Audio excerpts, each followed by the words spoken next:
Om Namo Bhagavate Vasudevaya. Om Namo Bhagavate Vasudevaya. Om Namo Bhagavate Vasudevaya. Hare Krishna, dear devotees. Like to seek the blessings of Radha Shyamsundar, Radha, Madhav Krishna Balaram, Bal Gopal Gonita, Srila Prabhupada, and Guru Maharaj, and the assembled Vaishnavas. So today is Makar Sankranti, which is very important day, and this day is celebrated throughout Bharat in different ways, in different regions. They celebrate it through different means. Like in Gujarat, it's the start of the kite flying season. So today is the day which they're all out there in force, so they will have been flying kites, making kites. It's a very amazing thing, actually. And in different places, there's different ways of celebrating. Different names are given to this Makar Sankranti. But one thing is universal, that it is an important day.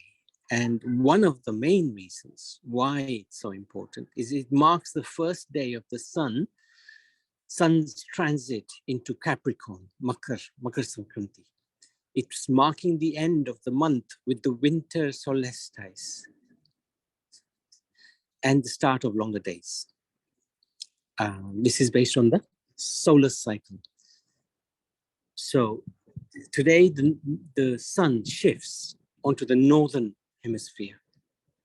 Meaning of Sankranti is derived from the word Sakraman, means transmigration of the sun from one Rashi, which is, Rashi means the constellation of the zodiac in Vedic astronomy, to the next. There are 12 Sankrantis in a year, so every month there is one, according to the solar calendar. Each Sankranti is marked as the beginning of a month in the solar calendar. Every Sankranti has its special significance. Especially, there are 4 Sankrantis which are celebrated in more pomp in the whole year. Although in ancient times all Sankrantis were observed and celebrated, Makar Sankranti is of special importance, as it also marks the beginning of the auspicious 6-month period of Uttarayan, when Bhishma decided to leave his body. So, when there was a duel between Arjuna and Bhishma, so the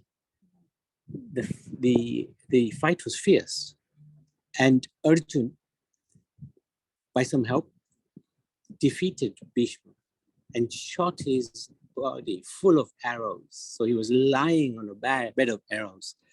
But he had also been granted a boon, Bhishma had been, that he could choose the timing of his death.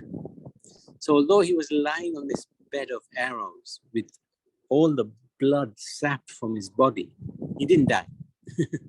Because he could choose the moment to die, to leave the world. So that's really interesting, because at that time, the sun wasn't in the northern hemisphere, it was still in the southern hemisphere. So Bhishma waited, he waited, and he requested Krishna as well. When Makar Sankranti comes, I want to leave, I want you to be here. I want to leave in front of you, seeing you, having your darshan. He had been granted this boon by his father because he had sacrificed his own life of household life for his father. His father became very pleased with him, Shantanu, and said, I bless you, that you can choose the moment of your dying. Now, if one dies when the sun is located in the southern hemisphere, then the destination of the spiritualist may not be so good, because the sun is in the wrong part of the solar system at that time. So the yogis, they will wait. They will wait to die, to leave the body, until the sun comes in this phase now, in the northern hemisphere. And that's what Bhishma did. Although he wasn't a yogi, he was a bhakta. And bhaktas actually don't really mind whether they leave the body when the sun is in the southern hemisphere or the northern hemisphere. The reason being, they're completely under the control of the Supreme Lord. So if the Lord desires they leave at a certain time, the Bhakta will just accept, no problem. Because the Lord will always protect his devotees. The devotee has nothing to fear. Whether the sun is here or there, it doesn't matter. The son of Krishna, the great effulgence of the Supreme Lord's protection, is always with the devotee.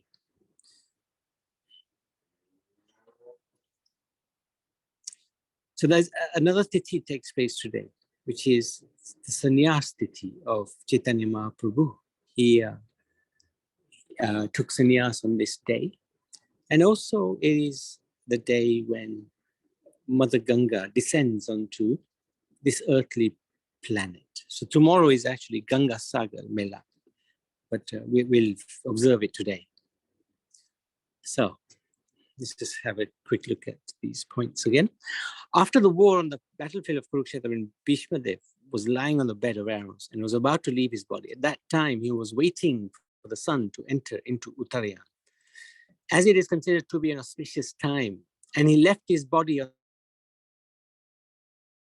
while beholding the beautiful face of Lord Krishna in the holy place of Kurukshetra, which is also known as Dharamkshetra.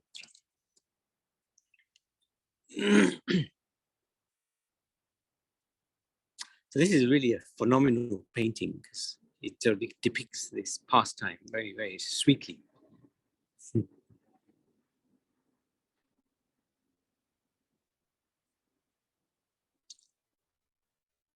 This glorious day also marks the descent of Mother Ganga on this earthly planet. So what happened? Why did she come? So she came because a devotee, a king actually, Bhagirath, he did tapasya, he did penance to get the favor of Mother Ganga. He wanted to free his ancestors from the curse of Kapil Muni. His ancestors were 60,000 sons of King Sagar. And they had been destroyed because they falsely accused Kapil Muni, Lord Kapil. They falsely accused him of stealing the sacrificial horse. It was actually stolen by Indra. And the horse actually went to the nether lands, planets, where Kapil Dev was meditating. So when the sons saw him and they saw the horse near him, they assumed that he's the culprit who's stolen the horse, which was meant for sacrifice. So they started accusing him and doing all sorts of nonsense. And Kapil is very strong. He just opened his eyes and destroyed the 60,000 sons. So the ancestors, of these 60,000 children, the ancestors of King Sagar, and it went a few generations because many tried because they were advised, call Mother Ganga if you want to free your relatives from the wrath of Yamraj. You have to ask Mother Ganga to come to earth. So many tried, many kings tried. Eventually, Bhagirath tried, and he was successful. He was successful.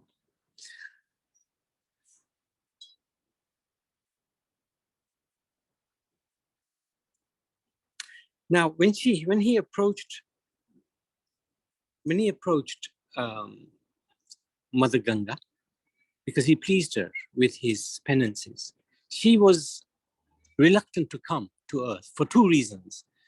She said to King Bhagirath, I don't want to descend because Firstly, this earth will be shaken apart due to the force that I will come down by. And secondly, I don't want everybody's sin to be washed in my waters. Because people will come, they'll perform sins, and they'll come to me, and they'll wash their sins away in me. I really don't want that. So King Bhagirath said, don't worry. He was really clever, very wise man. He said, don't worry, Lord Shiva will break your fall. So Lord Shiva will catch you in his hair when you come to this earth. And secondly, don't worry about those sinful people who bathe in the Ganga, because there will be great sages who will bathe there and leave their pious credits for your enjoyment, for your benefit. So Mother Ganga became satisfied. So this descent of hers till today in the form of Ganga Sagar Mela is celebrated even today. So it'll be tomorrow, of course, where numerous pilgrims go to the Sagar Islands in West Bengal and bathe in the holy confluence of the Ganga with the ocean. Not just there, of course. They will bathe all along the Ganga.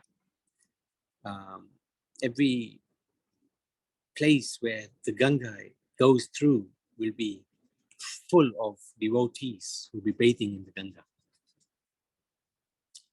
And then the third aspect was what happened in this Makar Sankranti was Chaitanya Mahaprabhu, he accepted the sannyas order for the purpose of preaching and propagating the path of devotional service and delivering all the fallen conditioned souls in this age of Kali.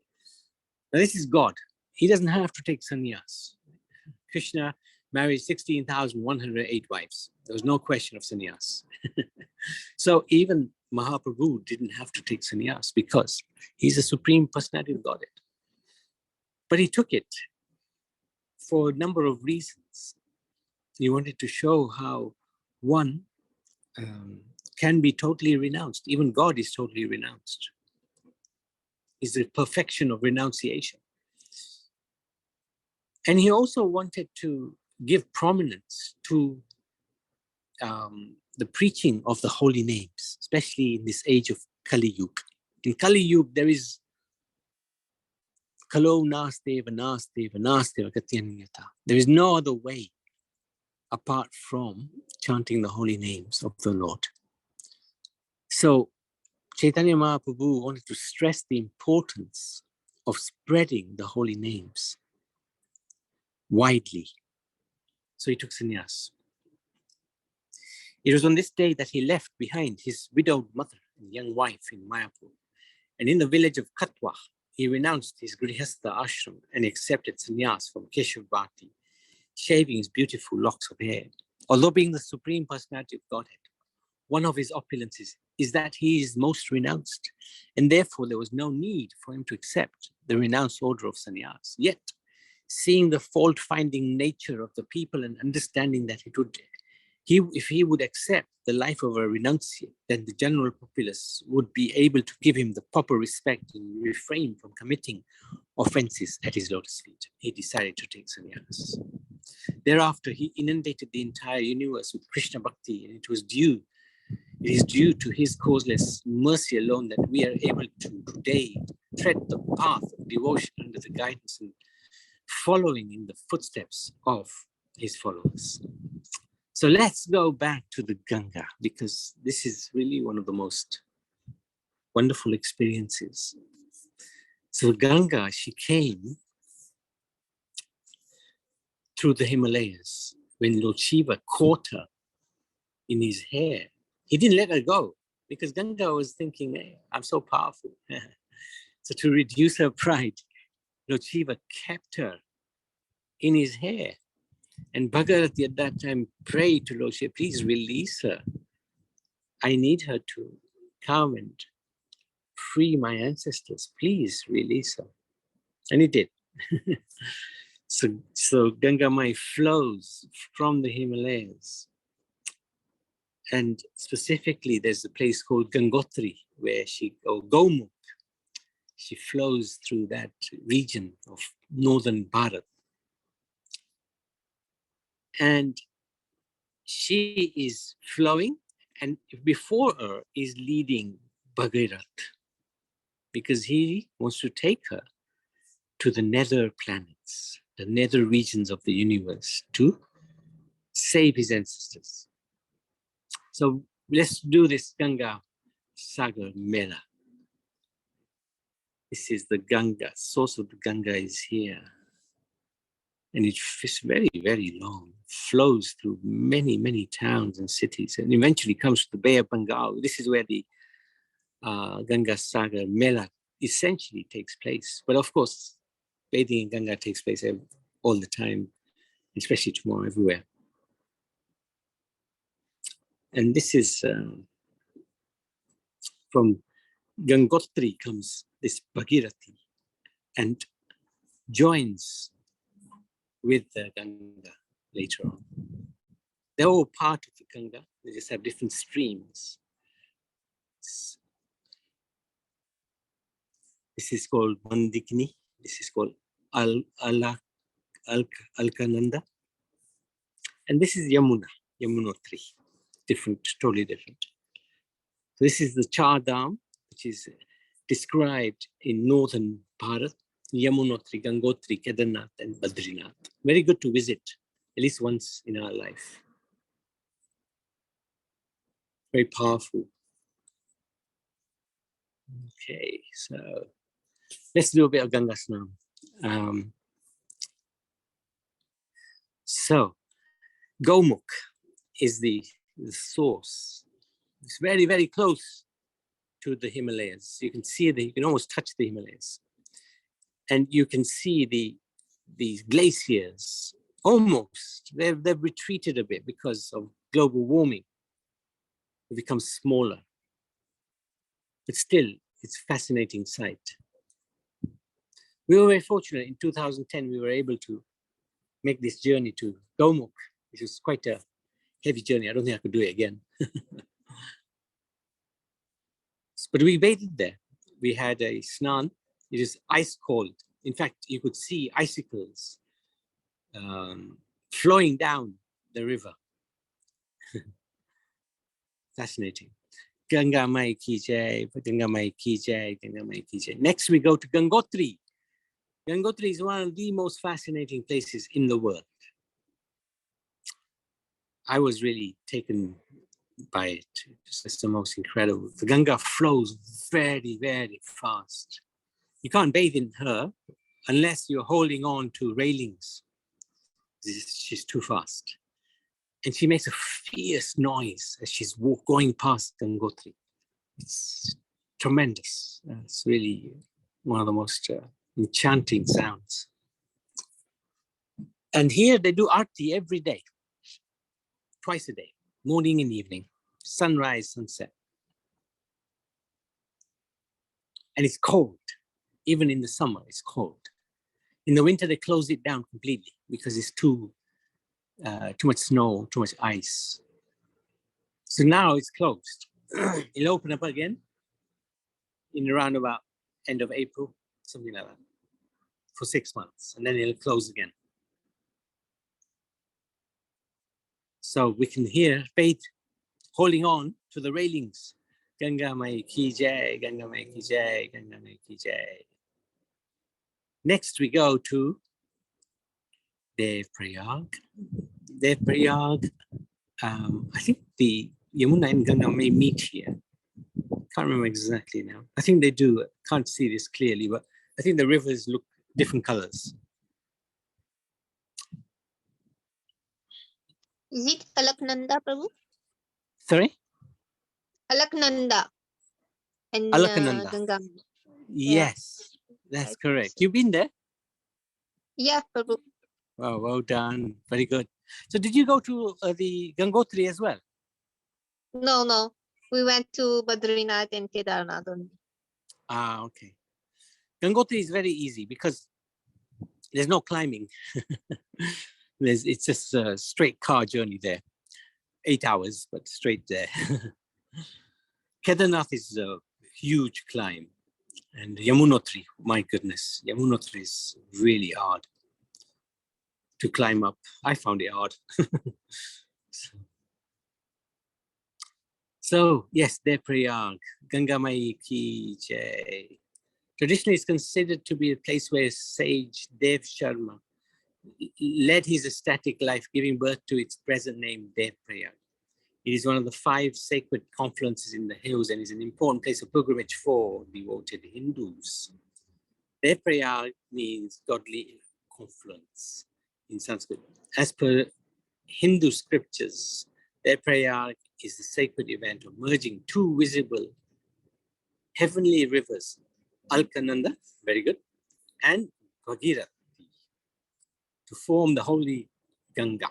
It is believed that the 3rd river, the mystical Saraswati river, is underground, meets the 2 rivers at the confluence, which originates from the Man village in Badrinath. I remember that Man village. And one of the shops there was the last tea shop in India. Because after that, you won't get any tea.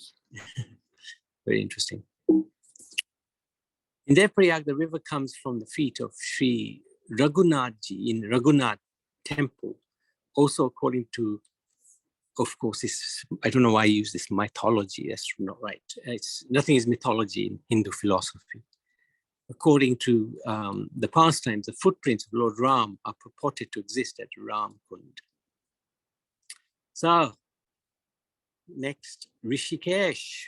Fascinating place. We just came from there a few months back. Really, truly amazing place. And again, Ganga flows pretty fast. You can't swim there. You can't go in without holding on to chains. And again, Aarti takes place twice a day. Rishi means sages. Rishikesh. Kesh means the place of sages. So sages reside here. And there are many, many ashrams actually. Many Ayurvedic ashrams as well. Ganga Mai Ki Jai, Ganga Mai Ki Jai. There's also the Ram Julan and Lakshman Jula. Although I think the Lakshman Jula was under repair. Now they've got another one, Janaki Jula. Then we go to Haridwar, Harikipuri. Beautiful place, really amazing. Haridwar means gateway to Hari's place, Vaikuntha. Again, Ganga flows quite far. Here they have the world famous Aarti, morning, evening. Especially the evening Aarti, there'll be thousands, tens of thousands of people gathered to witness every single day. And the Aarti is phenomenal. They use giviks they use the diyas, which have like 100, 200 giviks. Really, I'm not sure how they don't burn it themselves, but amazing, absolutely amazing. And here people come once their ancestors, once their relatives have died, and they would bring either the ashes. If you're in India, they would perhaps bring the body here and cremate it here. There's many ghats where that can take place along the Ganga. My mother, my father-in-law, when they passed away, we came and did the astis here. Ceremonies were done here.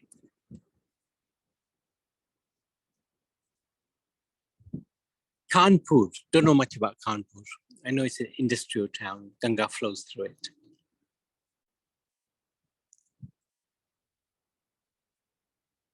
Allahabad, or better known as Prayag, this is where the Triveni is, Ganga, Yamuna, and Saraswati. And here you can very clearly see the 2 kinds of water, the 2 rivers meeting.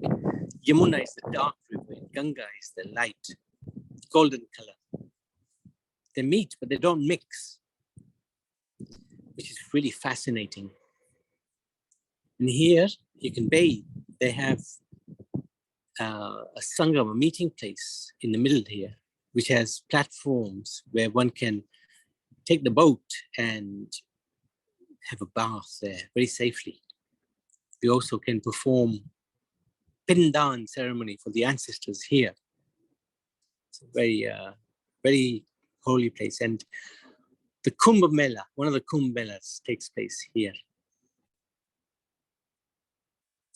It is also described that Makar Sankranti is also when the drops fell in the 4 different places. Today starts this auspicious Kumbh Mela as well in Haridwar.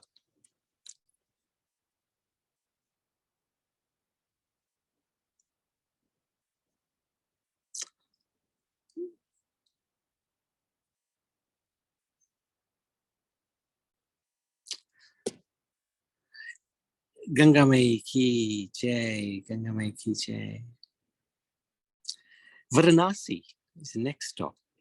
Fascinating place. Lord Shiva's place. His bhaktas come here to die. And he very kindly chants the name of Ram into their ears. Especially those sincere bhaktas who come to him. And very developed place. There's many, many ghats to bathe. You could take a boat and go all the way, bathing in all the different ghats in this, with the help of the boatman along the river of the river Ganga.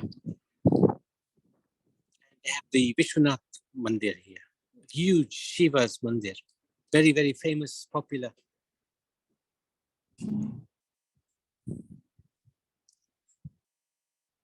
Very colorful place as well, Varanasi. Ganga Mai ki jai, Ganga Mai ki jai. Lord Shiva is very kind-hearted as well to his devotees. So many resolve that they will come here and die.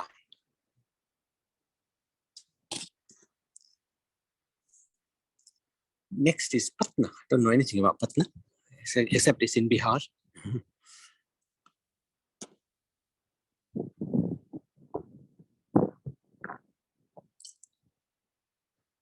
Next we go to Mayapur, or Navadvip. This is where currently the TOVP is being built, Temple of Vedic Planetarium. And here Ganga is also quite fast flowing. Have to be quite careful. You can bathe here. For our Guru Maharaj, devotees came here as well as the other places to perform the last rites.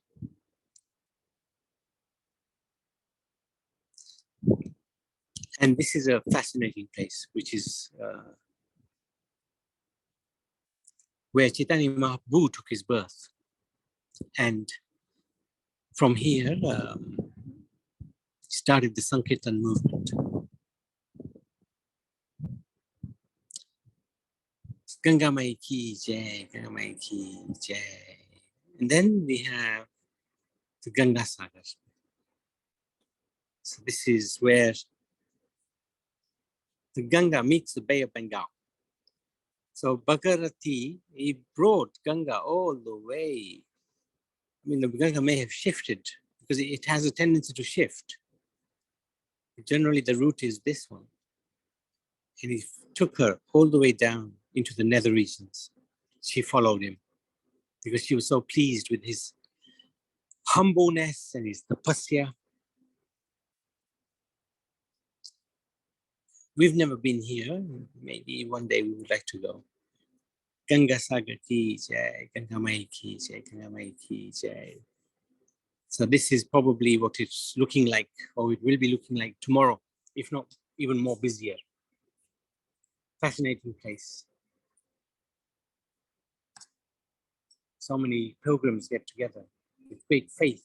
They bathe in the Ganga. So we're going to stop there. If there are any questions, any comments.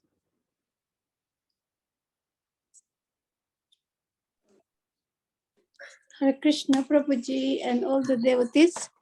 Hare Krishna. I did put my hand up, but I said I'll wait until sorry, I didn't see it. Too much sunshine here. I can't see the screen properly.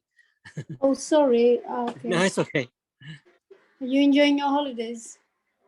Yeah, it's been busy. Lots of things happening, which is good. I'm feeling a bit low, but I said I'll join the. You're feeling better? Yeah, it's just from yesterday evening. just it is really interesting today about Makar Sankranti, and you did said about sun enters in the zodiac sign, sun rasi. Yeah? Yeah. What is a Gaumukha? Is it the Gomuk. guy? Ha, Is it, mouth of is the, it, it looks like the mouth of the cow.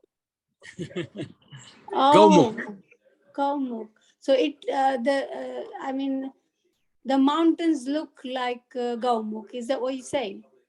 This place is called Gomuk. Yeah. It's like another, when you go to Gangotri, you have to go another 20 kilometers further down towards the mountains to go Yeah. to Gomuk. So Gomuk is the glacier is there, Glomuk. And there, and in fact, even beyond that, there is a place called Tapovan, where sages, they meditate there, they live there. It's very, very, very cold. Tapovan. Tapovan means, tap means austerity, place of austerity. Yeah. So People. Gomuk, Yeah. Gomuk is like very, very close to where the glaciers are, the ice cold, huge, huge. And that's where the Ganga comes from. It's flowed down there. Second question was, thank you very much, the Gangotri. You said the artis is done twice. And there are some of the places you did say the arti is done twice. But in Gangotri, you said it's closed now because of very cold weather. Yeah. So even if it is cold, does they still do the arti? Some people. I doubt it. I don't know. Maybe they do. I think some people will still stay there. And whether they do arti, I will ask them because we are planning to go there in August. I will ask them. All right. And Alakananda, the three rivers. Alkananda. The three rivers mix, yeah? Ha. And Bhagarathi, Alkananda, and Saraswati. yeah, and you said Saraswati is underground. She's disappeared. No longer visible. All right. And you mentioned about that people go and have bath there, but they travel in the boat and they go in the middle and they bath themselves. The water might be not very deep then. They have a platform. They have built a wooden platform. Oh, that's good. So really good facility. Very good facility. All right, yeah. And do they still have these tickets about doing the artis at Haridwar? Because you said there are 10,000 people. No tickets. No tickets. You just go and sit somewhere. You go so early. Okay, you go early. All right, because I heard that you have to buy a ticket to go in there. No tickets. No tickets. All right, that's fine. That's fine. It's very interesting. That's why I write down all the questions I wanted to ask. Thank you. No, thank you so much. You're very diligent. And you said about the Kapil Rishi crush, the 60,000 suns. There I didn't understand a little bit. Did you say that the horse was stolen by the 60,000 sons? No. 60,000 sons were looking for the horse because their father did the yagya, the sacrifice. And somebody stole the horse. Actually, it was Indra. And he hid it near Kapil Dev. So they were thinking, Kapil has stolen our father's horse. So then they